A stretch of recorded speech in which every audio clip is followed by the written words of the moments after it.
서울의 번화가 신촌역 지하철 2호선 개찰구 앞 새벽 6시. 첫 차가 지나간 후에도 플랫폼은 여전히 한산했다. 차가운 새벽 공기 속 최민주는 편의점 야간 아르바이트를 마치고 터덜터덜 걸어 나왔다. 그의 어깨는 무거웠고 눈꺼풀은 청은망은이었다. 20대 후반의 그는 서울의 좁은 고시원방에서 홀로 생활하는 평범한 청년이었다. 한낮에 북적임이 사라진 지하철역은 마치 그의 삶처럼 고요하고 쓸쓸했다. 민주는 편의점 냉장고에서 꺼내온 차가운 삼각김밥과 유통기한이 임박한 샌드위치를 저녁 식사 대신으로 삼았다. 고시원 방은 겨우 몸 하나 눕힐 수 있는 크기였다. 벽에는 곰팡이가 희미하게 피어 있었고 낡은 에어컨은 덜그럭거리는 소리를 내며 찬 바람을 뿜어냈다. 민주는 침대 가장자리에 걸터앉아 삼각김밥을 우적우적 씹었다. 쌀알의 퍽퍽함과 김의 비릿한 맛이 그의 입안에 맴돌았다.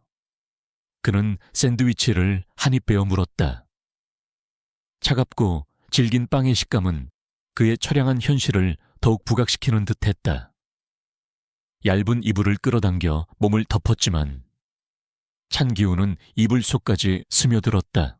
민주는 삼각김밥 봉지를 구겨버리고는 낡은 스마트폰을 집어들었다. 화면을 켜자 희미한 푸른빛이 방 안을 채웠다. 그는 가계부 앱을 열었다. 통장 장호는 늘 간당간당했고 미래에 대한 불안감은 그림자처럼 그를 따라다녔다. 대학 졸업 후 그는 번번이 취업에 실패했다. 그의 전공은 순수 미술이었고 그림을 그리는 것에 대한 열정은 누구 못지않게 뜨거웠지만 현실의 벽은 높았다. 결국 그는 꿈을 접고 생활비를 벌기 위해 각종 아르바이트를 전전해야 했다. 그의 눈은 통장 장호의 숫자를 응시했다. 몇십만 원 남짓한 돈으로는 서울에서 살아남기조차 버거웠다. 그의 시선은 창문 밖으로 향했다. 답답하게 막힌 벽돌담만이 그를 맞이했다. 창문 밖에서 들려오는 도시의 소음은 그에게 무심한 세상의 현실을 상기시켰다. 민준에게는 남들에게는 없는 특별한 습관이 있었다. 그는 늘 낡은 수첩과 연필한 자루를 가지고 다녔다. 지하철을 기다리거나 편의점에서 손님이 없을 때면 그는 수첩을 꺼내 사람들의 얼굴을 스케치하거나 그들의 표정과 행동을 꼼꼼하게 기록했다. 그는 사람들의 무심한 눈빛, 불안한 손짓 혹은 희미한 미소 속에서 미묘한 감정들을 읽어냈다. 그에게 세상은 거대한 화폭이었고 사람들은 그 화폭을 채우는 다채로운 색깔들이었다. 그는 이 습관을 누구에게도 보여준 적이 없었다. 이것은 그의 은밀한 즐거움이자 그가 가진 유일한 재능이었다. 그의 수첩에는 수많은 얼굴들과 그들의 사연이 담겨 있었다. 민준의 삶은 궁핍했지만 그의 마음은 따뜻했다. 그는 매일 출퇴근길에 신촌역 지하철 출구 앞 계단에 앉아있는 한 노인을 보았다. 노인은 허름한 옷을 입고 있었고 얼굴에는 깊은 주름이 패여 있었다. 그는 늘 같은 자리에 앉아 있었고 앞에 놓인 낡은 모자 속에는 동전 몇 개만이 덩그러니 놓여 있었다. 그는 구걸하지도 않았다. 그저 고개를 숙인 채 앉아 있을 뿐이었다. 사람들은 노인을 못 본 척 지나치거나 경멸의 눈빛으로 바라봤다. 하지만 민주는 달랐다. 그는 노인을 볼 때마다 항상 편의점에서 유통기한이 임박한 빵이나 우유를 하나 더 사서 노인에게 건넸다. 노인은 말없이 민준을 올려다봤고 그의 눈빛에는 희미한 감사가 담겨 있었다. 민준은 노인에게 아무런 대가도 바라지 않았다. 그저 그의 작은 행동이 노인에게 잠시나마 위안이 되기를 바랄 뿐이었다. 노인에게 빵을 건네는 순간 민주는 자신의 마음속에 작은 온기가 퍼지는 것을 느꼈다. 그의 고단한 삶 속에서 작은 위안이었다. 할아버지, 오늘 아침 식사는 이걸로 하세요. 민주는 빵과 우유를 노인의 모자 옆에 놓았다. 노인은 고개를 들어 민준을 바라봤다. 그의 눈빛은 깊고 알 수 없는 빛을 담고 있었다. 그는 희미하게 미소 지었다. 젊은이, 그 마음 잊지 않겠네. 노인의 목소리는 낮고 허스키했지만 묘한 울림이 있었다. 민주는 노인의 말에 의아했지만 대수롭지 않게 생각하고 발걸음을 옮겼다. 그는 다시 지하철을 타고 출근했다. 회사에서는 늘 그랬듯이 그의 존재는 투명했다. 그는 팀 회의에서 자신의 의견을 내세우지 못했고 점심시간에도 혼자 식사를 했다. 그의 삶은 쳇바퀴 돌듯 똑같이 반복되었다. 몇 주 후 민준에게 청천벽력 같은 소식이 들려왔다. 그가 일하던 편의점 점장이 그를 해고하겠다고 통보한 것이었다. 민준 씨, 미안하지만 다음 달부터는 나오지 않아도 됩니다. 본사에서 인건비를 줄이라고 해서 무인 계산대를 들여놓기로 했어요. 점장의 말에 민준은 충격을 받았다. 그는 자신이 곧 일자리를 잃는다는 사실에 절망했다. 그는 새로운 아르바이트를 찾아 나섰지만 서울의 취업문은 그에게 너무나도 높았다. 수십 군데 이력서를 넣었지만 단 한 곳에서도 연락이 오지 않았다. 그의 고시원 방세는 밀리기 시작했고 통장 잔고는 바닥을 드러냈다. 민주는 자신이 서울에서 더 이상 버틸 수 없을 것이라고 생각했다.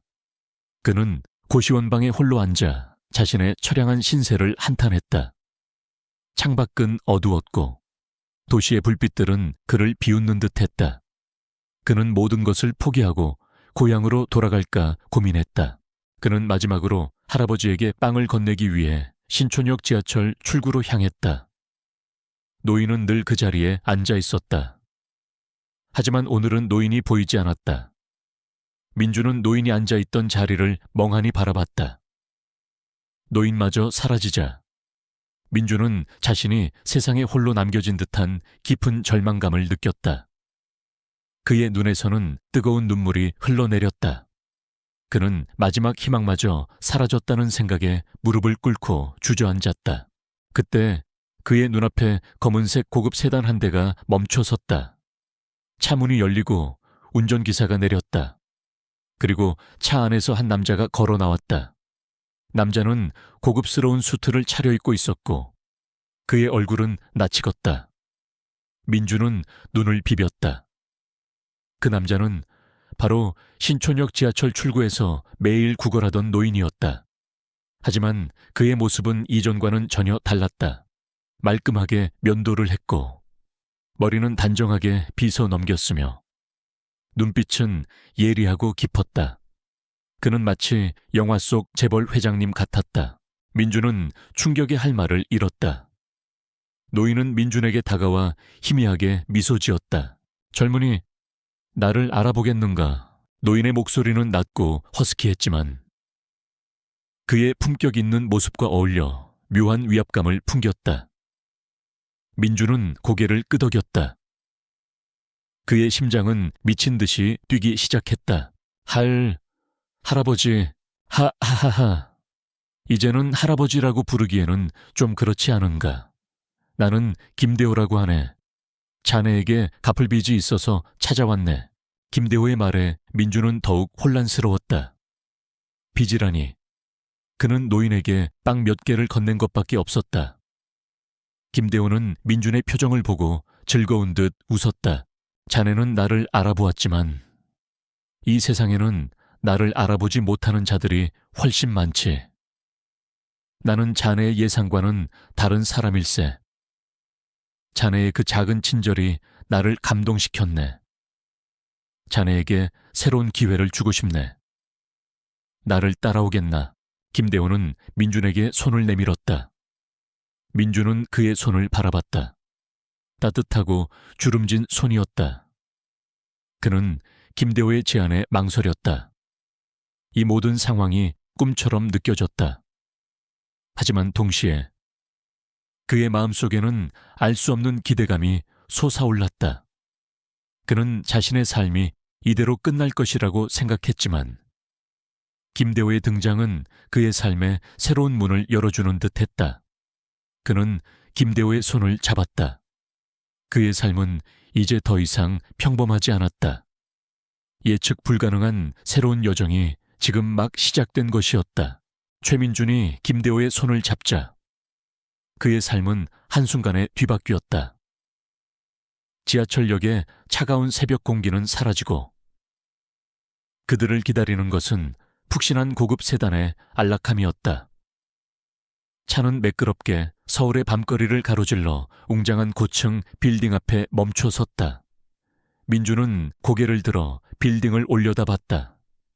불빛이 휘황찬란하게 빛나는 유리 외벽은 그에게 완전히 다른 세상처럼 느껴졌다.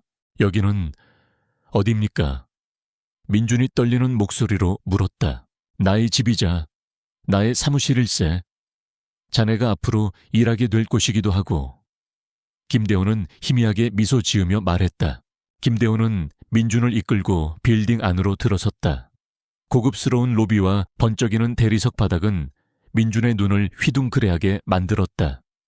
엘리베이터를 타고 가장 높은 층에 내리자 탁 트인 공간에 현대적인 디자인의 사무실이 나타났다. 창밖으로는 서울의 야경이 한눈에 들어왔다. 민준은 자신이 꿈꿔왔던 세상이 눈앞에 펼쳐져 있다는 사실에 감격했다. 이곳이 제 사무실입니까? 민준이 믿기지 않는다는 듯 물었다. 김대호는 고개를 끄덕였다. 아직은 아니지. 이곳은 나의 집무실일세. 자네는 이제부터 이곳에서 나를 돕게 될 거야. 그리고 자네에게 갚을 빚에 대해 이야기해 줄 시간이기도 하지. 김대호는 민준을 자신의 집무실로 안내했다. 넓고 고급스러운 집무실은 최첨단 장비들로 가득했다. 김대호는 민준에게 차를 내밀며 말했다. 자네가 내게 준 빵과 우유. 그것은 내게 단순한 식량이 아니었네. 그것은 내게 따뜻한 마음과 희망을 주었지. 나는 자네의 그 작은 친절에 감동받았네. 그래서 자네에게 새로운 기회를 주고 싶었네. 김대호는 자신이 오랫동안 떠돌이 생활을 하며 사람들의 본성을 시험해왔다고 설명했다. 그는 수십억대 자산가였지만 자신의 재산을 노리는 탐욕스러운 친척들과 사업 파트너들로 인해 깊은 회의감에 빠져 있었다. 그는 사람들의 진정한 가치를 시험하기 위해 스스로 노숙자가 되어 거리를 전전했던 것이었다. 그리고 그 과정에서 최민준의 순수한 마음과 따뜻한 친절을 발견했던 것이었다. 자네는 돈이나 명예를 바라는 것이 아니라 그저 순수한 마음으로 내게 친절을 베풀었지. 나는 자네에게서 진정한 인간성을 보았네. 그래서 자네를 나의 후계자로 삼고 싶네. 김대호의 말에 민준은 충격을 받았다. 후계자라니. 그는 자신이 감당할 수 없는 거대한 제안에 직면했다. 그는 여전히 자신이 평범한 청년일 뿐이라고 생각했다. 회장님, 저는 그런 대단한 사람이 아닙니다. 저는 그저 평범한 아르바이트생이었을 뿐입니다. 민준은 떨리는 목소리로 말했다. 김대호는 희미하게 미소 지었다. 겸손은 좋은 미덕이지만 지나친 겸손은 기회를 놓치게 하지. 자네에게는 남들에게 없는 특별한 재능이 있네. 나는 그것을 알아보았지. 김대호는 민준의 낡은 수첩을 가리켰다. 민준은 놀랐다. 그는 수첩을 누구에게도 보여준 적이 없었다. 김대호는 민준의 수첩을 들춰보며 말했다. 자네는 사람들의 표정, 행동, 그리고 그들의 내면에 숨겨진 감정들을 읽어낼 수 있는 뛰어난 통찰력을 가지고 있네. 이것은 단순한 그림 실력이 아니라 사람의 본성을 꿰뚫어 보는 재능이지.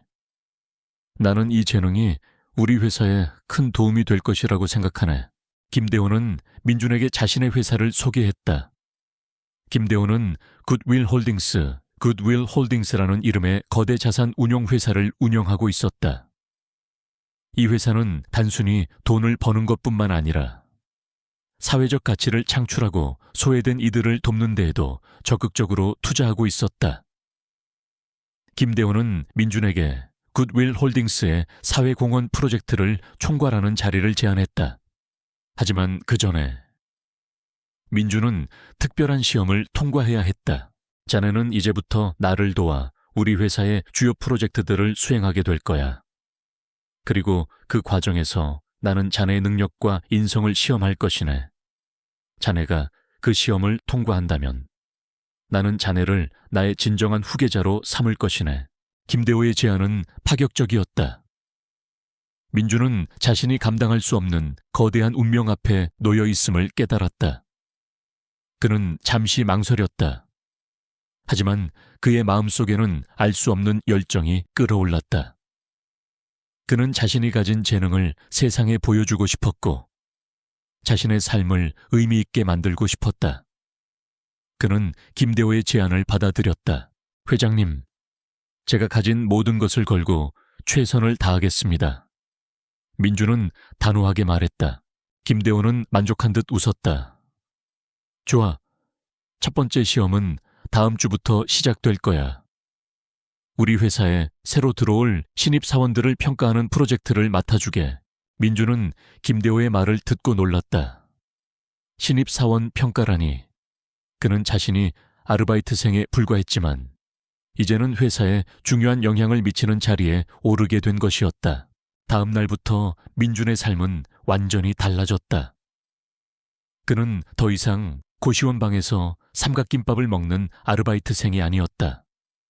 그는 고급스러운 호텔에서 생활하며 최첨단 장비들로 가득한 사무실에서 업무를 시작했다. 그의 옆에는 김대호의 비서인 이은지 실장이 그를 도왔다. 은지 실장은 냉철하고 똑 부러지는 여인이었지만 민준에게는 따뜻한 조언과 도움을 아끼지 않았다. 그녀는 민준의 가장 든든한 조력자였다. 최민준 씨, 회장님께서 당신에게 기대하는 바가 큽니다. 하지만 동시에 당신을 시기하고 질투하는 사람들도 많을 겁니다. 특히 회장님의 조카인 김진우 이사님을 조심하십시오. 그는 회장님의 후계자 자리를 노리고 있습니다. 은지 실장의 경고에 민준은 긴장했다. 김진우 이사, 그는 김대호 회장의 조카였고 굿윌 홀딩스의 핵심 임원이었다. 그는 탐욕스럽고 오만하며 자신의 권력을 이용하여 사람들을 억압하는 것을 즐겼다. 그는 김대호 회장이 자신 대신 최민준을 후계자로 삼으려 한다는 사실에 분노하고 있었다. 그는 민준을 무너뜨리기 위해 무슨 짓이든 할 준비가 되어 있었다. 김진우는 민준의 등장을 못마땅하게 여겼다. 그는 민준을 벼락출세한 건방진 아르바이트생이라고 비하했다. 그는 민준을 회사에서 고립시키고 그가 김대호 회장의 기대를 저버리도록 만들 작정이었다. 그는 민준에게 불가능에 가까운 업무들을 지시하고 사사건건 그의 발목을 잡았다. 민준은 김진우의 방해 공작에 지쳐갔지만 포기하지 않았다. 그는 자신의 재능과 노력을 김대호 회장에게 증명하고 싶었다. 첫 번째 시험, 신입사원 평가 프로젝트가 시작되었다. 민준은 자신의 뛰어난 관찰력과 통찰력을 발휘하여 신입사원들의 잠재력과 인성을 평가했다. 그는 단순히 스펙이나 학력만을 보는 것이 아니라 그들의 내면에 숨겨진 열정과 진심을 읽어내려 노력했다. 그는 신입사원들과의 면담을 통해 그들의 작은 행동, 표정, 그리고 말 한마디에서 그들의 진정한 가치를 발견했다. 김진우는 민준의 평가 방식에 불만을 품었다. 그는 민준에게 쓸데없는 짓이라고 비난하며 민준의 평가 결과를 무시하고 자신의 사람들을 채용하려 했다. 하지만 김대호 회장은 민준의 평가 결과를 신뢰했고 민준이 추천한 신입 사원들을 채용했다. 김진우는 민준의 존재에 더욱 분노했다. 그는 민준을 제거하기 위해 더 강력한 방법을 모색하기 시작했다. 민준은 자신의 옆에서 묵묵히 그를 돕는 이은지 실장에게 감사함을 느꼈다. 은지 실장은 민준이 김진우의 방해에도 흔들리지 않고 자신의 일을 해낼 수 있도록 든든한 지원군이 되어주었다. 그녀는 민준의 능력을 믿었고 그의 순수한 마음에 감동했다. 그녀는 민준의 가장 든든한 조력자이자 친구였다. 김진우는 민준을 무너뜨리기 위해 비열한 음모를 꾸미기 시작했다. 그는 민준의 과거를 파헤쳐 그가 편의점 아르바이트생 출신이라는 사실을 언론에 흘리고 그를 탐욕스러운 신분 상승을 노리는 사기꾼으로 몰아갈 작정이었다. 그는 민준이 자신의 약점을 감추기 위해 거짓말을 했다고 주장하며 민준의 이미지를 실추시킬 계획이었다. 김진우는 자신이 이 싸움에서 이길 것이라고 확신했다. 그는 민준이 자신과 같은 수준의 싸움꾼이 아니라고 생각했다. 하지만 민준은 김진우의 다음 수를 예상하고 있었다. 그는 김진우가 자신의 과거를 이용할 것이라고 직감했다. 그는 자신의 과거를 숨기려 하지 않았다. 오히려 그것은 그에게 자랑스러운 것이었다. 그는 자신이 가진 모든 것을 이용하여 김진우의 위선을 폭로하고 자신의 진정한 가치를 세상에 증명할 작정이었다. 그는 더 이상 약하고 평범한 청년이 아니었다. 그는 김대우 회장의 기대를 저버리지 않고 자신의 운명을 개척해 나갈 강인한 존재였다. 그는 자신의 가장 큰 약점이라고 여겨졌던 과거를 오히려 자신의 강점으로 만들 준비가 되어 있었다. 그는 김진우의 눈을 똑바로 바라보았다. 그의 눈빛은 흔들림이 없었다. 그는 아르바이트생 출신으로서 재벌가의 싸움에 뛰어들었지만 그는 결코 물러서지 않을 것이다. 그는 자신의 순수한 마음과 뛰어난 통찰력으로 김진우의 탐욕과 위선을 폭로하고 김대우 회장의 진정한 후계자가 될 것이었다. 그의 삶은 이제 거대한 시험의 한가운데에 놓이게 되었다. 최민준의 등장은 굿윌 홀딩스 내부에 미묘한 파장을 일으켰다. 김대우 회장의 총애를 받는 신비로운 청년, 그리고 김진우 이사의 눈엣 가시 같은 존재. 민준은 자신의 주변에 드리워진 긴장감을 감지했지만 흔들리지 않았다. 그는 오직 자신이 맡은 신입사원 평가 프로젝트에 집중했다. 그의 목표는 단 하나. 김대우 회장의 기대에 부응하고 자신의 능력을 증명하는 것이었다. 김진우는 민준의 존재를 견딜 수 없었다. 그는 자신의 삼촌인 김대우 회장이 갑자기 나타난 편의점 아르바이트생에게 과도한 관심을 보이는 것을 이해할 수 없었다. 김진우의 눈에는 민준이 삼촌의 재산을 노리는 야심가로 보였다. 그는 민준을 회사에서 몰아내고 후계자 자리를 확고히 하기 위해 비열한 음모를 꾸미기 시작했다. 김진우는 먼저 민준에게 불가능한 업무들을 지시했다. 그의 첫 번째 지시는 굿윌 홀딩스의 자선 사업 중 하나인 희망의 재단에 대한 감사 보고서를 일주일 안에 작성하는 것이었다. 희망의 재단은 김진우가 직접 관리하는 곳이었고 그 안에는 김진우의 비자금 조성과 관련된 비리들이 숨겨져 있었다. 그는 민준이 이 프로젝트를 통해 자신의 약점을 찾을 것이라고는 상상도 하지 못했다. 오히려 민준이 이 복잡한 업무를 제대로 처리하지 못할 것이라고 확신했다. 민준은 감사보고서 작성 지시를 받자마자 밤샘 작업에 돌입했다. 그는 재단의 모든 재무자료와 활동 내역을 꼼꼼하게 검토했다. 숫자는 민준에게 익숙한 언어가 아니었지만 그는 자신의 뛰어난 관찰력과 통찰력을 발휘하여 서류 속에 숨겨진 미세한 불일치와 수상한 거래들을 찾아냈다. 그의 수첩에는 희망의 재단 관련 인물들의 표정과 행동에 대한 꼼꼼한 기록들이 채워져 있었다. 며칠 밤낮으로 민준은 자신의 집무실에 틀어박혀 서류와 씨름했다. 은지 실장은 민준의 열정에 감탄하며 그를 도왔다. 그녀는 민준에게 필요한 재무 용어와 감사 절차에 대한 정보를 제공했고 그의 밤샘 작업에 필요한 간식과 커피를 챙겨주었다. 그녀는 민준이 단순한 아르바이트생이 아니라 비범한 재능과 강한 의지를 가진 사람이라는 것을 직감했다. 민준의 노력 끝에 희망의 재단 감사 보고서가 완성되었다. 보고서는 김진우의 예상과는 전혀 달랐다. 민준은 보고서에서 김진우가 재단의 자금을 횡령하고 가짜 프로젝트를 통해 비자금을 조성했다는 명백한 증거들을 제시했다. 그의 보고서는 논리적이었고 증거는 너무나도 구체적이었다. 민준은 자신의 뛰어난 관찰력으로 재단 관련 인물들의 수상한 행동과 표정 변화를 포착했고 그것을 바탕으로 숨겨진 비리를 밝혀냈다. 민준은 완성된 보고서를 김대호 회장에게 제출했다. 김대호 회장은 보고서를 읽고 충격을 금치 못했다. 그는 김진우가 이런 비리를 저지를 것이라고는 상상도 하지 못했다. 김대호 회장은 민준의 보고서에 깊은 감명을 받았다. 그는 민준의 통찰력과 용기에 감탄했다. 민준군, 자네는 정말 대단한 재능을 가지고 있네. 나는 자네에게서 진정한 리더의 자질을 보았네.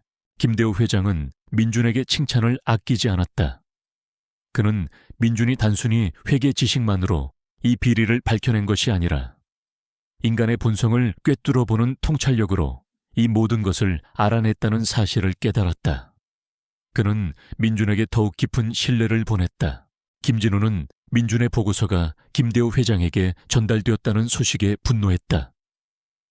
그는 민준이 이런 엄청난 일을 해낼 것이라고는 상상도 하지 못했다. 그의 얼굴은 분노와 함께 알 수 없는 공포로 일그러졌다. 그는 자신의 비리가 세상에 드러날 위기에 처하자 민준을 제거하기 위한 더 강력한 음모를 꾸미기 시작했다. 김진우는 민준의 과거를 파헤쳤다. 그가 편의점 아르바이트생 출신이라는 사실, 그리고 그가 왜 그렇게까지 생활고에 시달려야 했는지. 김진우는 민준이 가난하고 힘없는 약자라는 것을 이용하여 그를 무너뜨릴 작정이었다.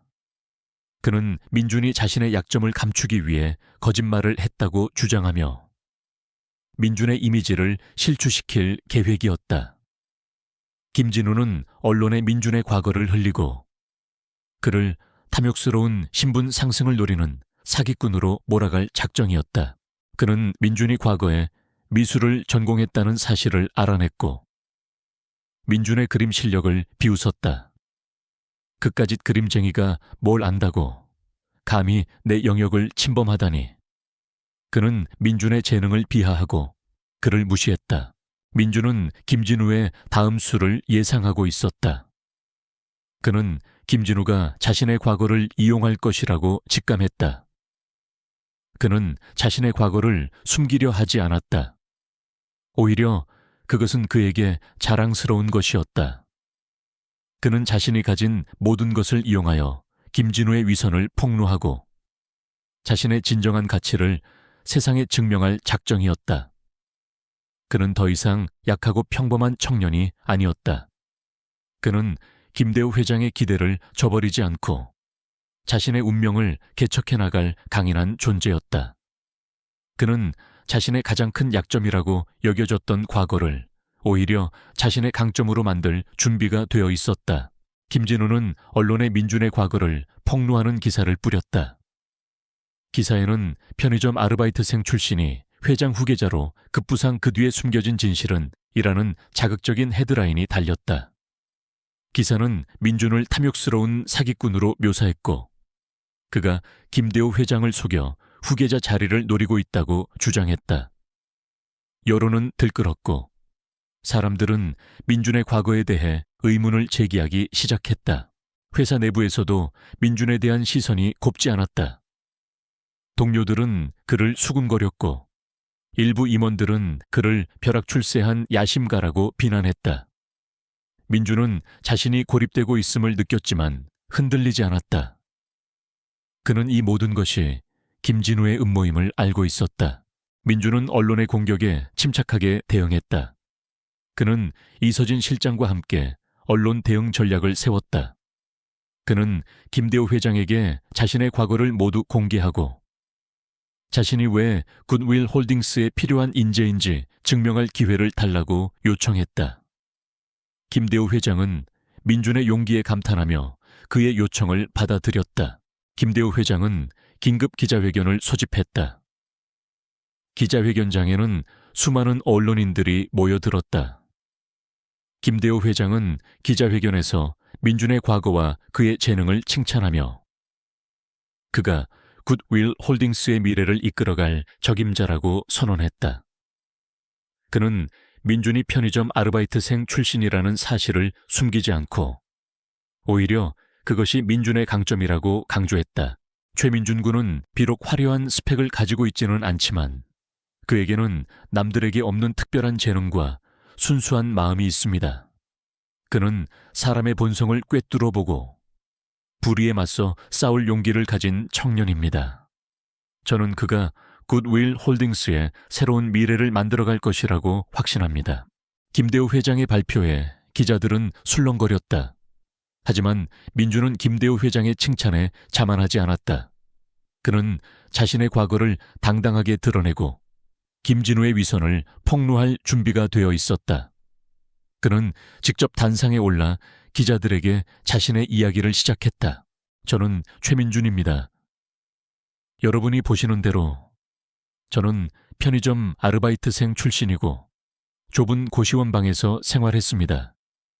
저는 미술을 전공했지만 현실의 벽에 부딪혀 꿈을 포기해야 했습니다. 민주의 담담한 고백에 기자들은 숙연해졌다. 그는 자신의 삶의 어려움과 좌절을 솔직하게 이야기했다. 그리고 자신이 어떻게 김대호 회장을 만나게 되었는지, 그리고 김대호 회장이 자신에게 어떤 기회를 주었는지 설명했다. 저는 김대호 회장님께 저의 숨겨진 재능을 알아봐 주신 것에 대해 깊이 감사드립니다. 그리고 저는 이 자리를 빌려 저의 과거를 이용하여 저를 비방하고 저의 꿈을 짓밟으려 했던 김진우 이사에게 한마디 하고 싶습니다. 민주의 말에 기자들은 숨을 죽였다.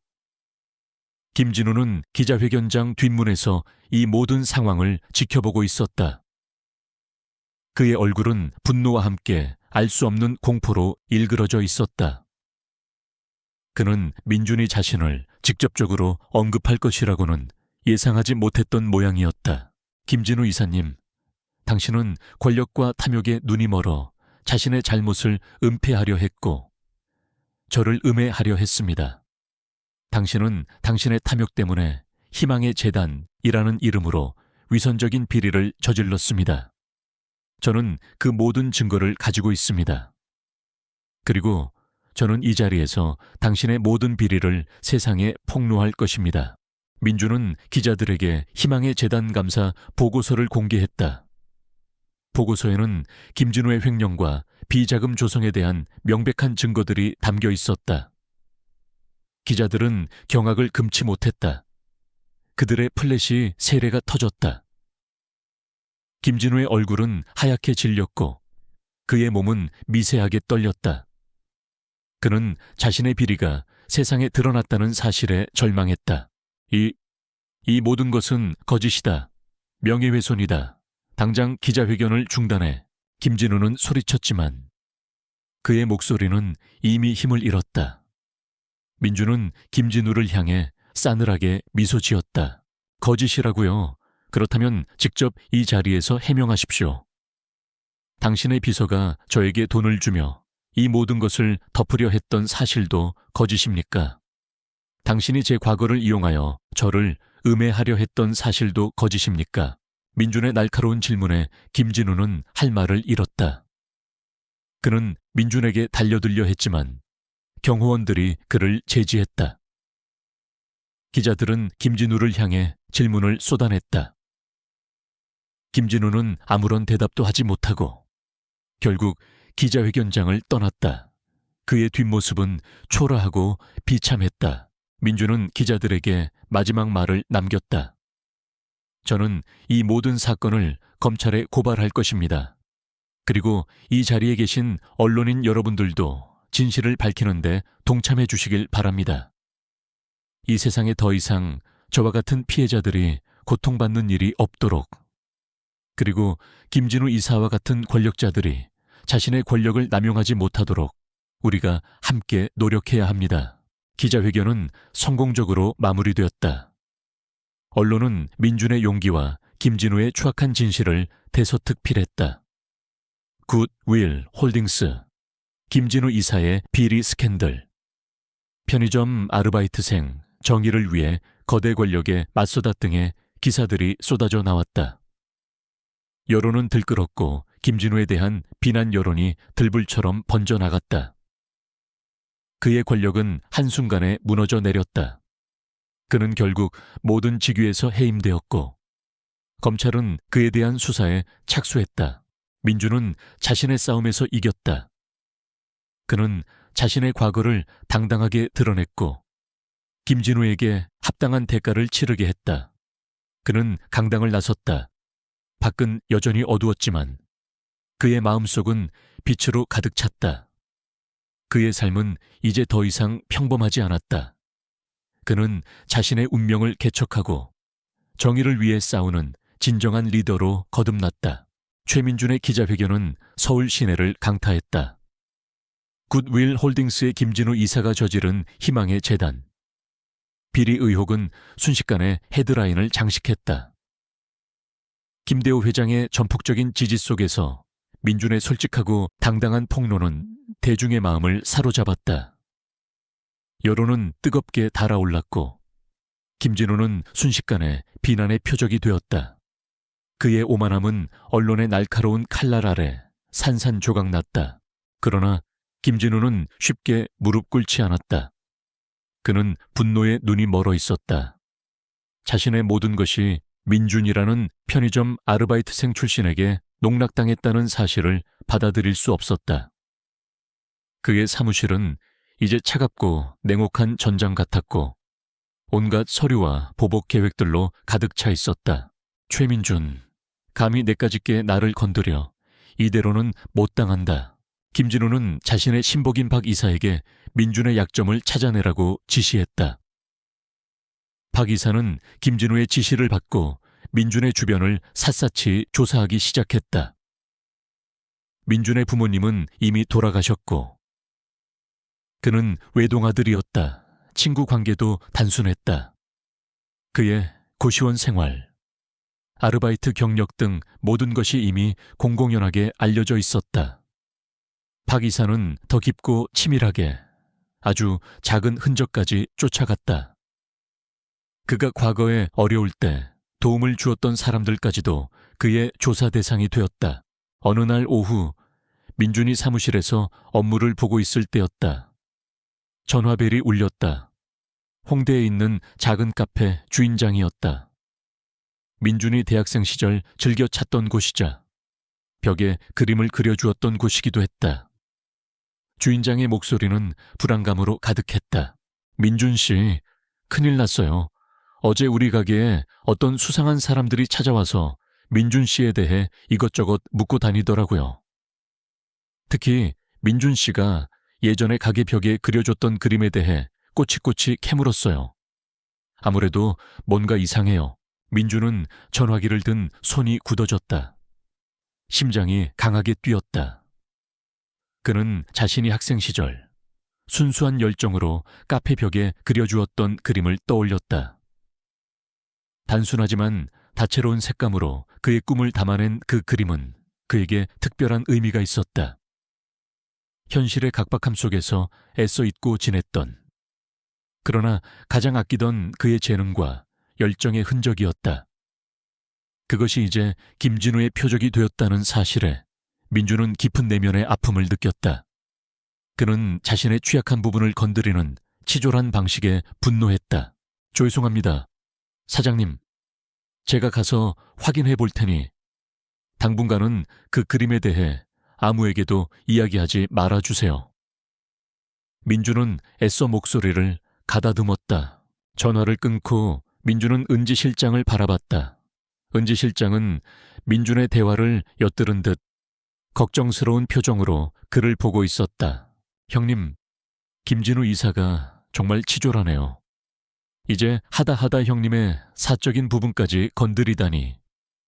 은지 실장의 목소리에는 분노가 담겨 있었다. 그 카페 그림 제가 예전에 한번 본 적이 있는데 정말 예뻤어요. 형님이 아르바이트 하시면서도 예술에 대한 열정을 놓지 않으셨다는 걸 보여주는 증거인데 그걸 가지고 뭘 하려는 걸까요? 아마도 나의 감성을 자극해서 흔들려는 거겠지. 민주는 싸늘하게 말했다. 그들은 나의 재능을 비웃고 내가 단지 편의점 아르바이트생에 불과하다고 조롱하려 할 거야. 그리고 내가 그림을 그렸다는 사실을 가지고 나를 몽상가로 만들려고 하겠지. 결국 내가 현실 감각이 없는 사람이라는 이미지를 만들어서 대중의 신뢰를 잃게 하려는 속셈일 거야. 민주는 김진우의 의도를 정확히 꿰뚫었다.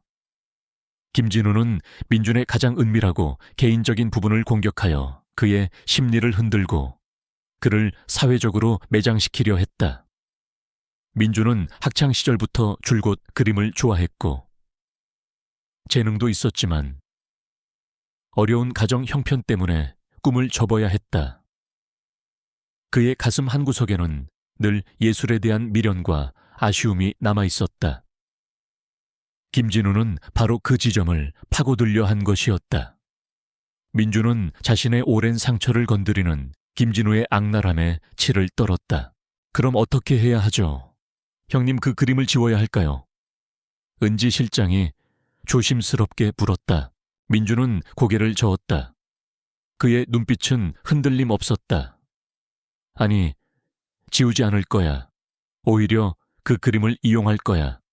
김진우가 나를 공격하려는 모든 것을 나의 방패로, 그리고 나의 무기로 만들 거야.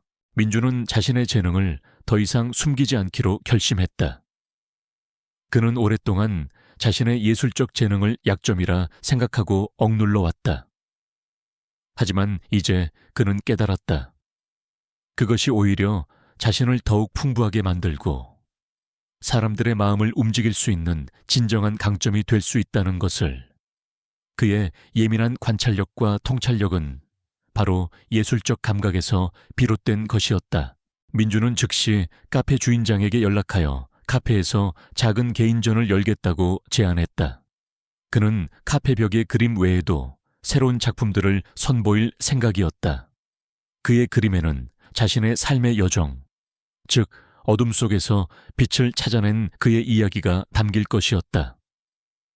그는 과거의 자신처럼 좌절하고 힘들어하는 이들에게 희망을 주고 싶었다. 그는 언론사에도 연락을 취했다. 김진우의 비리를 폭로했을 때 도움을 주었던 몇몇 기자들에게 이번 개인전을 알리고 그의 새로운 모습을 취재해달라고 요청했다. 개인전 준비는 일사천리로 진행되었다. 민주는 업무 외의 모든 시간을 그림에 쏟아부었다.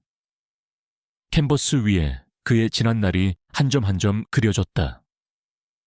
고시원 방의 쓸쓸함, 지하철역 노인의 따뜻한 눈빛, 김대호 회장과의 만남, 그리고 김진우와의 치열한 싸움까지. 그의 그림은 단순한 묘사를 넘어 인물의 감정과 내면을 깊이 있게 담아냈다.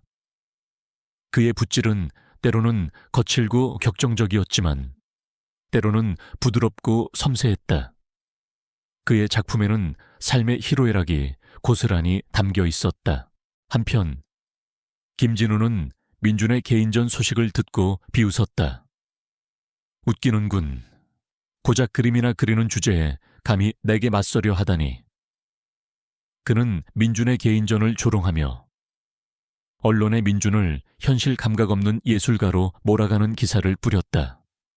그는 민준이 이번 개인전을 통해 완전히 무너질 것이라고 확신했다. 김진우의 압박은 더욱 거세졌다. 그는 굿윌 홀딩스 내부에서 민준이 맡은 프로젝트들을 방해하고 민준의 업무 성과를 깎아내리려 했다. 회사 내부에서는 민준에 대한 비난 여론이 다시 고개를 들기 시작했다. 민준은 양쪽에서 쏟아지는 압력에 지쳐갔지만 포기하지 않았다. 그는 자신의 곁을 묵묵히 지켜주는 은지 실장에게 감사함을 느꼈다. 은지 실장은 민준의 업무를 돕고 그의 심적인 부담을 덜어주려 애썼다. 김진우는 민준에게 결정타를 날리기 위해 최후의 수를 던졌다. 그는 민준의 개인전과 같은 날, 같은 시간에 대규모 기자회견을 열겠다고 선언했다. 그는 이 기자회견에서 민준의 모든 것을 폭로하고 그의 명성을 완전히 짓밟을 작정이었다. 그는 모든 언론의 시선을 자신에게로 돌려 민준의 개인전을 철저히 외면하게 만들려 했다. 이것은 민준에게 가장 치명적인 공격이었다. 민준은 김진우의 마지막 발악에 분노했지만 동시에 냉정을 유지하려 애썼다. 그는 은지 실장에게 말했다. 김진우는 나의 약점을 노리는 것이 아니라 나를 완전히 짓밟으려 하는군. 하지만 나는 물러서지 않을 거야. 민준은 개인전 일정을 변경하지 않았다. 그는 김진우의 도전을 받아들였다. 그는 홍대의 작은 카페에서 자신의 모든 것을 걸고 싸울 준비를 했다. 그는 자신의 그림을 통해 세상의 진정한 가치가 무엇인지 보여줄 작정이었다. 그의 그림은 단순한 예술 작품이 아니라 그의 삶의 증거이자 그의 투쟁의 기록이 될 것이었다. 개인전 당일 홍대의 작은 카페, 꿈꾸는 다락방은 사람들로 북적였다. 예상보다 훨씬 많은 인파가 몰려들었다. 언론의 관심은 김진우의 기자회견에 쏠려 있었지만 대중은 편의점 아르바이트생 출신 민준의 이야기에 더 큰 관심을 보였다. 그들은 민준의 용기와 그의 예술에 대한 열정에 감동받았다. 카페 안에는 민준의 그림들이 전시되어 있었고 그림 하나하나에는 그의 삶의 이야기가 담겨 있었다. 민준은 카페 한가운데 서서 자신의 그림들을 바라봤다. 그의 얼굴에는 작은 미소가 번져 있었다. 그는 이 모든 것을 포기하지 않고 여기까지 왔다는 사실에 뿌듯함을 느꼈다. 그때 카페 문이 열리고 김진우의 신복인 박 이사가 모습을 드러냈다. 박 이사의 얼굴에는 당황한 기색이 역력했다. 그는 카페에 몰려든 사람들을 보고 놀란 듯 뒤로 물러섰다. 그는 김진우의 기자회견이 예상보다 큰 관심을 받지 못하고 있다는 것을 직감한 듯했다. 민준은 박 이사를 향해 희미하게 미소 지었다. 그의 미소는 승리를 예고하는 듯했다. 이 싸움은 이제 김진우가 생각했던 단순한 권력 다툼이 아니었다. 그것은 정의와 불의, 그리고 진정한 가치와 위선의 싸움이었다. 민준은 자신의 그림을 통해 세상에 진실을 알리고 김진우에게 합당한 대가를 치르게 할 준비가 되어 있었다. 그의 붓은 그의 칼날이었고 그의 그림은 그의 무기였다. 그는 자신의 모든 것을 걸고 마지막 싸움에 임할 것이었다. 홍대 꿈꾸는 다락방 카페는 최민준의 개인전으로 인산인해를 이루었다. 언론의 스포트라이트는 김진우의 기자회견에 쏠려 있었지만 대중의 발걸음은 민준의 그림이 있는 이곳으로 향했다. 사람들은 편의점 아르바이트생 출신 민준의 이야기에 열광했고 그의 그림에서 진심과 깊은 울림을 느꼈다. 카페 벽에 걸린 그림들은 민준의 지난 날을 묵묵히 증언하고 있었다. 고시원의 쓸쓸함, 지하철역 노인의 따뜻한 눈빛, 그리고 김대호 회장과의 극적인 만남까지. 그림 하나하나에는 민준의 삶의 고통과 희망이 고스란히 담겨 있었다. 민준은 카페 한가운데 서서 사람들을 바라봤다. 그의 얼굴에는 작은 미소가 번져 있었다. 그는 자신의 그림을 통해 세상과 소통하고 있다는 사실에 뿌듯함을 느꼈다. 그때 카페 문이 열리고 김진우의 신복인 박 이사가 모습을 드러냈다. 박 이사의 얼굴에는 당혹감과 함께 초조함이 역력했다. 그는 카페에 몰려든 인파를 보고 놀란 듯 뒤로 물러섰다. 그는 김진우의 기자회견이 예상보다 큰 관심을 받지 못하고 있다는 것을 직감한 듯했다. 민준은 박 이사를 향해 희미하게 미소 지었다. 그의 미소는 승리를 예고하는 듯했다. 이 싸움은 이제 김진우가 생각했던 단순한 권력 다툼이 아니었다. 그것은 정의와 불의, 그리고 진정한 가치와 위선의 싸움이었다. 민주는 자신의 그림을 통해 세상의 진실을 알리고 김진우에게 합당한 대가를 치르게 할 준비가 되어 있었다. 그의 붓은 그의 칼날이었고 그의 그림은 그의 무기였다. 그는 자신의 모든 것을 걸고 마지막 싸움에 임할 것이었다. 그 시각 김진우는 서울의 한 특급 호텔 연회장에서 긴급 기자회견을 열고 있었다. 그는 자신의 얼굴에 드리워진 그림자를 감추기 위해 애썼지만 그의 눈빛은 불안하게 흔들렸다. 그는 민준을 탐욕스러운 사기꾼으로, 그의 그림을 재산을 노린 위선적인 쇼로 비난했다. 최민준이라는 자는 자신의 가난한 과거를 이용해 동정심을 사고 김대호 회장님의 순진한 마음을 속여 후계자 자리를 노리고 있습니다. 그의 그림은 단지 사람들의 감성을 자극하기 위한 수단일 뿐입니다. 그의 모든 행동은 치밀하게 계산된 사기극입니다. 김진우의 목소리는 격앙되어 있었다. 그는 민준을 향한 비난을 쏟아냈지만 그의 말에는 진정성이 없었다. 기자들은 김진우의 비난에 의문을 제기하기 시작했다. 그들은 이미 홍대 카페에서 벌어지고 있는 민준의 개인전에 대한 소식을 듣고 있었다. 한 기자가 김진우에게 질문했다. 이사가님, 최민준 씨가 지금 홍대에서 개인전을 열고 있습니다. 그곳에는 이사님의 주장과는 달리 최민준 씨의 진심이 담긴 그림들이 전시되어 있다고 합니다. 이사님의 주장에 대해 해명해 주십시오. 기자의 질문에 김진우의 얼굴은 하얗게 질렸다. 그는 민준의 개인전이 이렇게까지 큰 관심을 받을 줄은 상상도 하지 못했다. 그의 음모는 역효과를 내고 있었다. 그는 기자들에게 화를 냈다. 그까짓 그림 따위가 무슨 당장 나가시오. 당신들은 최민준이라는 사기꾼에게 속고 있는 겁니다. 김진우는 이성을 잃었다. 그의 추악한 본성이 드러나는 순간이었다. 기자들은 김진우의 무례한 태도에 실망했고 그를 비난하기 시작했다. 김진우의 기자회견은 그렇게 실패로 끝났다. 그는 모든 것을 잃었다. 그의 명성은 추락했고 그의 권력은 산산조각 났다. 한편 민준의 개인전은 성공적으로 마무리되었다. 많은 사람들이 민준의 그림에 감동받았고 그에게 찬사를 보냈다. 민준은 자신의 그림을 통해 세상의 진정한 가치가 무엇인지 보여주었다. 그의 그림은 단순한 예술 작품이 아니라 그의 삶의 증거이자 그의 투쟁의 기록이었다. 개인전이 끝난 후 민준은 카페에 홀로 남아 그림들을 정리했다. 그의 곁에는 이은지 실장이 묵묵히 그를 돕고 있었다. 은지 실장은 민준의 손목에 있는 수첩을 보았다. 거기에는 민준이 그린 마지막 그림의 스케치가 있었다. 그것은 김대호 회장의 얼굴이었다. 따뜻한 미소와 함께 깊은 지혜가 담긴 얼굴. 형님, 정말 대단하세요. 형님의 그림은 사람의 마음을 움직이는 힘이 있네요. 은지 실장이 감탄하며 말했다. 민준은 희미하게 미소 지었다. 이 모든 것은 회장님 덕분이야. 회장님께서 내게 기회를 주셨고 나를 믿어주셨지.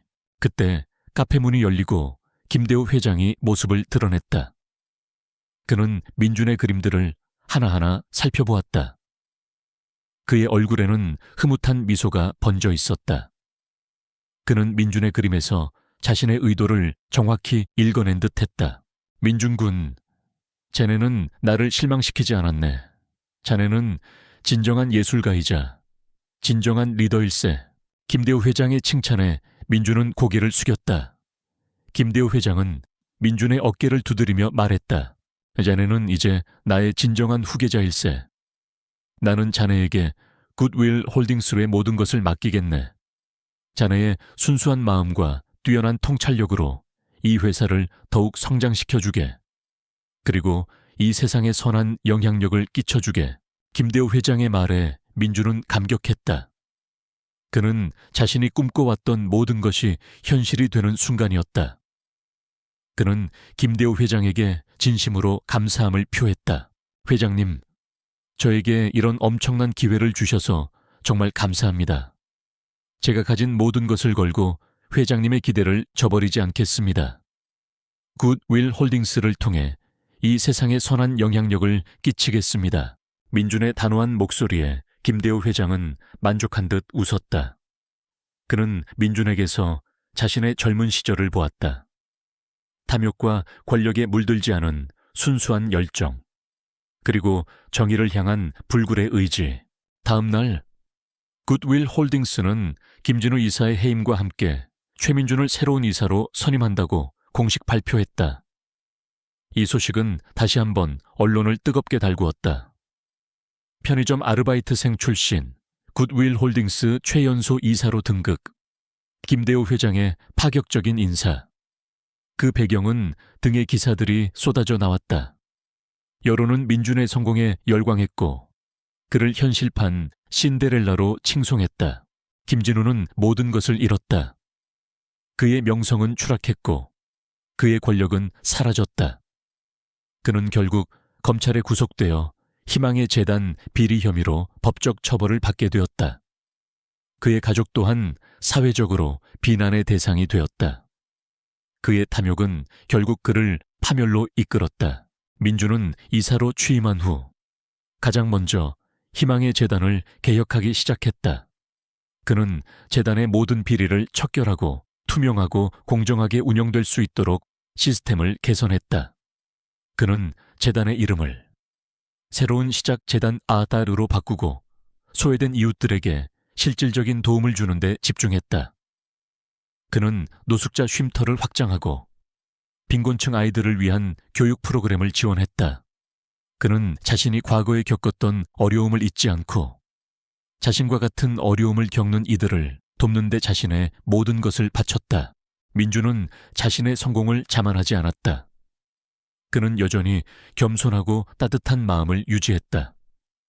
그는 자신의 집무실에 자신의 그림들을 걸어두고 힘든 순간마다 그림을 보며 초심을 잃지 않으려 노력했다. 그는 매일 아침 출근길에 신촌역 지하철 출구 앞을 지나갔다. 노인이 앉아있던 자리는 이제 비어 있었지만 민준은 그곳을 지날 때마다 노인의 따뜻한 미소를 떠올렸다. 그것은 그에게 새로운 삶을 선물해준 기적의 시작이었다. 어느 날 저녁, 민준은 자신의 집무실에서 밤하늘을 올려다보고 있었다. 서울의 밤은 화려했지만 그의 마음은 평온했다. 그의 손목에는 자신이 가장 아끼던 낡은 수첩이 놓여 있었다. 그는 수첩을 펼쳐들고 김대호 회장의 얼굴을 스케치하기 시작했다. 그의 붓은 능숙하게 움직였고 김대호 회장의 따뜻한 미소가 종이 위에 그대로 옮겨졌다. 그는 창밖을 내다봤다. 수많은 빌딩들이 빽빽하게 들어서 있었고 그 사이를 바쁘게 오가는 사람들의 모습이 개미처럼 작게 보였다. 그는 그 모든 활기 속에서 자신이 이 세상을 더 나은 곳으로 만들 수 있다는 자부심을 느꼈다. 그는 더 이상 약하고 평범한 청년이 아니었다. 그는 자신의 힘으로 세상을 변화시킬 수 있는 강인한 리더였다. 그때 집무실 문이 조용히 열리고 이은지 실장이 들어왔다. 은지 실장은 민준을 바라보며 환하게 미소 지었다. 이사님, 오늘 하루도 정말 수고 많으셨어요. 이사님 덕분에 저희 회사 분위기가 정말 많이 바뀌었어요. 모두가 이사님을 존경해요. 은지 실장의 칭찬에 민준은 희미하게 미소 지었다. 은지 씨가 없었다면 불가능했을 거예요. 우리 함께 이룬 것이죠. 민준은 은지 실장의 어깨를 두드리며 말했다. 그는 은지 실장의 존재에 깊은 감사를 느꼈다. 은지 실장은 그의 가장 든든한 조력자이자 그의 모든 것을 함께 나눈 소중한 친구였다. 그들은 함께 창밖을 내다봤다. 서울의 밤은 아름다웠고 그 안에는 수많은 사람들의 꿈과 희망이 숨쉬고 있었다. 민준은 그 꿈과 희망을 지키기 위해 자신의 모든 것을 바칠 준비가 되어 있었다. 그의 이야기는 이제 시작이었다. 영원히 끝나지 않을 빛나는 진실의 이야기. 그의 발자취는 세상을 밝히는 희망의 불꽃으로 영원히 기억될 것이다. 최민준이 굿윌 홀딩스의 이사로 취임한 후 그의 삶은 끊임없이 변화하고 확장되었다. 그는 더 이상 개인적인 성공에만 머무르지 않았다. 김대호 회장의 전폭적인 지지 아래 민주는 굿윌 홀딩스를 단순한 자산 운용 회사가 아닌 사회적 가치를 창출하는 선도적인 기업으로 탈바꿈시켰다. 그의 경영 철학은 이윤 추구와 사회적 책임에 조화였다. 그는 회사의 모든 사업 부문에 이 철학을 적용하여 새로운 비즈니스 모델을 제시했다. 새로운 시작 재단은 민준의 주도에 비약적인 발전을 이루었다. 그는 재단의 규모를 확장하고 전국 각지에 지부를 설립하여 더 많은 소외된 이웃들에게 도움의 손길을 내밀었다.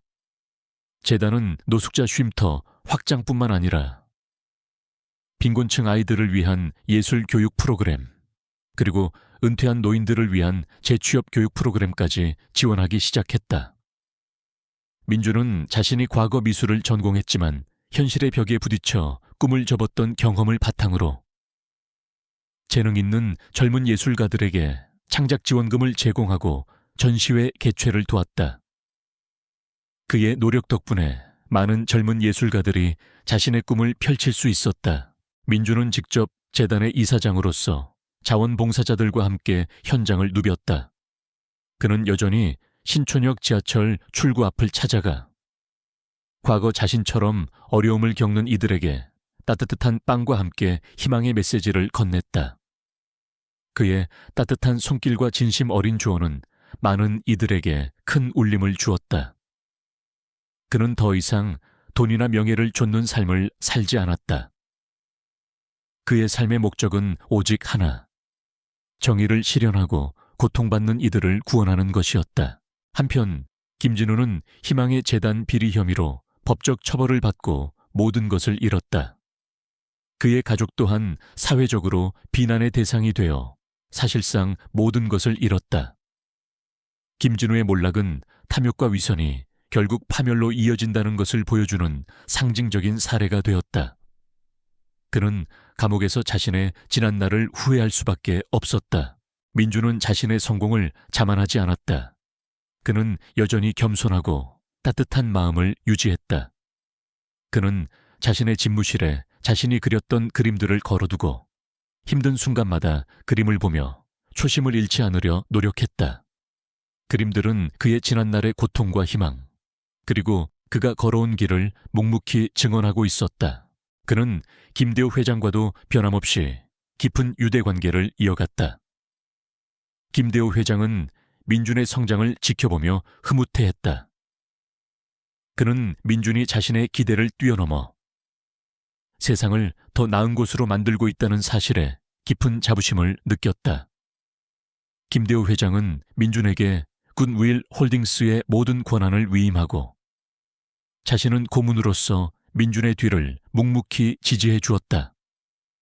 그는 민준에게 자네는 나보다 훨씬 더 큰 일을 해낼 걸세라고 말하며 신뢰를 보냈다. 이은지 실장은 민준의 가장 든든한 조력자이자 친구였다. 그녀는 민준의 곁에서 그의 비전을 현실로 만들기 위해 헌신적으로 노력했다. 그녀는 굿윌 홀딩스의 핵심 임원이자 새로운 시작 재단의 사무총장으로서 민준의 모든 계획을 함께 실행했다. 그녀는 민준의 가장 힘든 순간에도 그의 곁을 지키며 따뜻한 위로와 조언을 아끼지 않았다. 민준은 은지 실장의 존재에 깊은 감사를 느꼈다. 그는 그녀가 없었다면 자신이 이 모든 것을 이룰 수 없었을 것이라고 생각했다. 어느덧 수년의 시간이 흘렀다. 최민준은 40대 초반의 중견 기업인이자 사회운동가로 성장했다. 그는 굿윌 홀딩스를 한국을 넘어 아시아를 대표하는 사회적 기업으로 성장시켰다. 그의 이름은 이제 단순히 성공한 기업가를 넘어 나눔과 상생의 아이콘으로 사람들의 기억 속에 각인되었다. 그는 바쁜 일상 속에서도 틈틈이 그림을 그렸다. 그의 그림은 이제 사회의 다양한 문제들을 담아내는 도구가 되었다. 그는 자신의 그림을 통해 빈곤, 불평등, 환경 문제 등 사회의 어두운 그림자들을 조명하고 사람들에게 변화의 필요성을 역설했다. 그의 그림은 단순한 예술 작품이 아니라 사회에 던지는 강렬한 메시지이자 사람들의 마음을 움직이는 힘이 되었다. 그의 그림들은 국제미술 시장에서도 높은 평가를 받았고 그의 작품을 통해 모인 수익금은 전액 새로운 시작 재단에 기부되었다. 민주는 매년 겨울 자신이 처음 김대호 회장을 만났던 신촌역 지하철 출구 앞에서 작은 자선 바자회를 열었다. 그는 직접 자신이 만든 빵을 사람들에게 나눠주고 따뜻한 차를 대접했다. 바자회는 많은 시민들이 참여하는 연례 행사가 되었고 그곳에는 늘 따뜻한 웃음과 나눔의 온기가 가득했다. 민주는 그곳에서 과거 자신의 모습을 떠올리며 초심을 잃지 않으려 노력했다. 한 해가 저물어가는 어느 추운 겨울밤, 민주는 신촌역 지하철 출구 앞에서 열린 자선 바자회를 마치고 홀로 남았다. 그의 얼굴에는 작은 미소가 번져 있었다. 그는 바닥에 앉아 과거 김대호 회장이 앉아있던 자리를 바라봤다. 그곳은 이제 더 이상 쓸쓸한 공간이 아니었다. 따뜻한 온기가 가득한 희망의 장소가 되었다. 민주는 자신의 손에 낡은 수첩을 들고 있었다. 수첩에는 김대호 회장의 얼굴이 마지막으로 스케치되어 있었다. 따뜻한 미소와 함께 깊은 지혜가 담긴 얼굴. 그는 수첩을 덮고 밤하늘을 올려다봤다. 서울의 밤은 차갑고 어두웠지만 그의 마음은 따뜻한 빛으로 가득했다. 그는 자신이 올바른 길을 가고 있다는 것을 확신했다. 그는 더 이상 자신을 의심하지 않았다. 그는 자신의 삶을 통해 사회에 선한 영향력을 끼치고 있었고 그 영향력은 영원히 지속될 것이었다. 그의 발자취는 세상을 밝히는 희망의 불꽃으로 영원히 기억될 것이다. 그때 저 멀리서 희미한 발소리가 들려왔다. 민주는 고개를 돌렸다.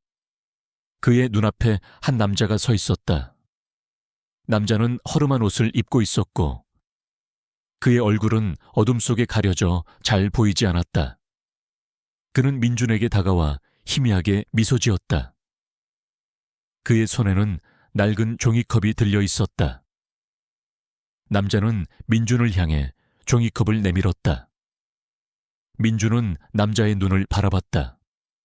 그의 눈빛은 깊고 알 수 없는 빛을 담고 있었다. 민준은 희미하게 미소 지었다. 그는 남자에게 자신이 가진 마지막 빵을 건넸다.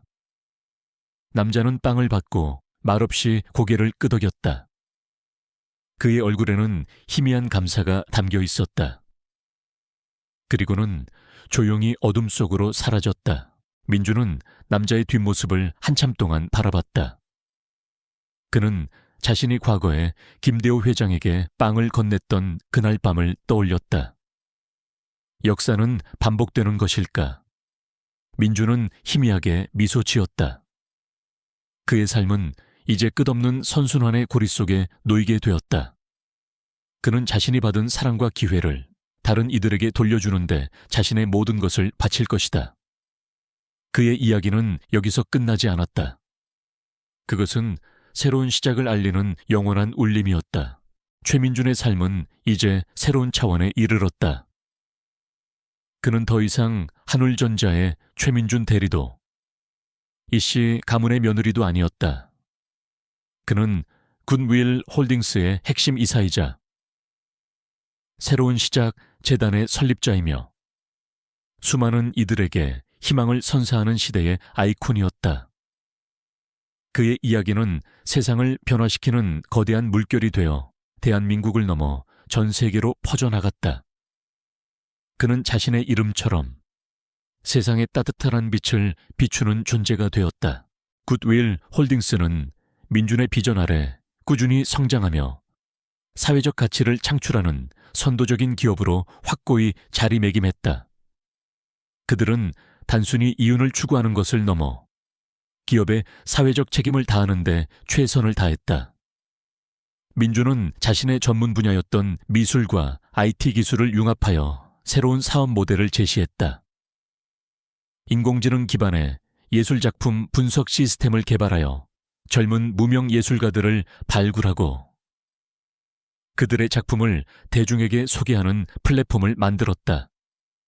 이 플랫폼을 통해 많은 예술가들이 경제적인 어려움 없이 자신의 꿈을 펼칠 수 있게 되었다. 또한 VR 가상현실 기술을 활용한 치유의 숲 프로젝트를 시작하여 트라우마를 겪는 아이들이나 심리적인 어려움을 겪는 이들이 가상 공간에서 편안하게 휴식을 취하고 치유받을 수 있도록 도왔다. 기술이 인간의 삶을 더 풍요롭고 따뜻하게 만들 수 있다는 민준의 신념이 현실이 되는 순간이었다. 새로운 시작, 재단은 민준의 또 다른 심장이었다. 재단은 그의 열정과 이은지 실장의 헌신적인 노력으로 비약적인 성장을 이루었다. 재단은 전국 각지에 지부를 설립하고 소외된 이웃들에게 실질적인 도움의 손길을 내밀었다. 민주는 직접 재단의 이사장으로서 자원봉사자들과 함께 현장을 누볐다. 그는 여전히 신촌역 지하철 출구 앞을 찾아가 과거 자신처럼 어려움을 겪는 이들에게 따뜻한 빵과 함께 희망의 메시지를 건넸다. 그의 따뜻한 손길과 진심 어린 조언은 많은 이들에게 큰 울림을 주었다. 그는 더 이상 돈이나 명예를 좇는 삶을 살지 않았다. 그의 삶의 목적은 오직 하나, 정의를 실현하고 고통받는 이들을 구원하는 것이었다. 그는 재단을 통해 빈곤층 아이들을 위한 꿈의 교실을 설립했다. 꿈의 교실은 단순한 공부방이 아니었다. 아이들이 자신의 재능을 발견하고 꿈을 키울 수 있도록 미술, 음악, 코딩 등 다양한 예체능 교육을 무료로 제공했다. 민주는 직접 꿈의 교실에 가서 아이들에게 그림을 가르쳤다. 그의 손에서 붓이 움직일 때마다 아이들의 눈은 반짝였고 그의 가르침 아래 아이들은 자유롭게 자신의 꿈을 화폭에 담아냈다. 민주는 아이들의 그림 속에서 희망을 보았다. 그의 작은 친절이 씨앗이 되어 수많은 아이들의 꿈을 꽃피우고 있었다. 이은지 실장은 민준의 가장 든든한 조력자이자 친구였다. 그녀는 민준의 곁에서 그의 비전을 현실로 만들기 위해 헌신적으로 노력했다. 그녀는 굿윌 홀딩스의 핵심 임원이자 새로운 시작 재단의 사무총장으로서 민준의 모든 계획을 함께 실행했다. 그녀는 민준의 가장 힘든 순간에도 그의 곁을 지키며 따뜻한 위로와 조언을 아끼지 않았다. 민준은 은지 실장의 존재에 깊은 감사를 느꼈다. 그는 그녀가 없었다면 자신이 이 모든 것을 이룰 수 없었을 것이라고 생각했다. 그들의 관계는 단순한 상사와 부하 직원을 넘어 서로를 깊이 이해하고 신뢰하는 영혼의 동반자 같았다. 김대호 회장은 민준의 성장을 지켜보며 흐뭇해했다. 그는 민준이 자신의 기대를 뛰어넘어 세상을 더 나은 곳으로 만들고 있다는 사실에 깊은 자부심을 느꼈다. 김대호 회장은 굿윌 홀딩스의 모든 권한을 민준에게 위임하고 자신은 명예회장으로서 민준의 뒤를 묵묵히 지지해 주었다. 그는 민준에게 자네는 나보다 훨씬 더 큰 일을 해낼 걸세. 자네의 그 순수한 마음과 빛나는 재능으로 세상을 밝게 비춰주게 라고 말하며 무한한 신뢰를 보냈다. 어느덧 수년의 시간이 흘렀다. 최민준은 40대 중반의 중견기업인이자 사회운동가로 성장했다. 그의 이름은 이제 단순히 성공한 기업가를 넘어 나눔과 상생의 아이콘으로 사람들의 기억 속에 각인되었다. 그는 한국을 넘어 전 세계적으로 인정받는 인물이 되었다. 그의 이야기는 다큐멘터리로 제작되어 전 세계에 방영되었고 많은 이들에게 깊은 감동과 영감을 주었다. 그는 바쁜 일상 속에서도 틈틈이 그림을 그렸다. 그의 그림은 이제 사회의 다양한 문제들을 담아내는 도구가 되었다. 그는 자신의 그림을 통해 빈곤, 불평등, 환경 문제 등 사회의 어두운 그림자들을 조명하고 사람들에게 변화의 필요성을 역설했다.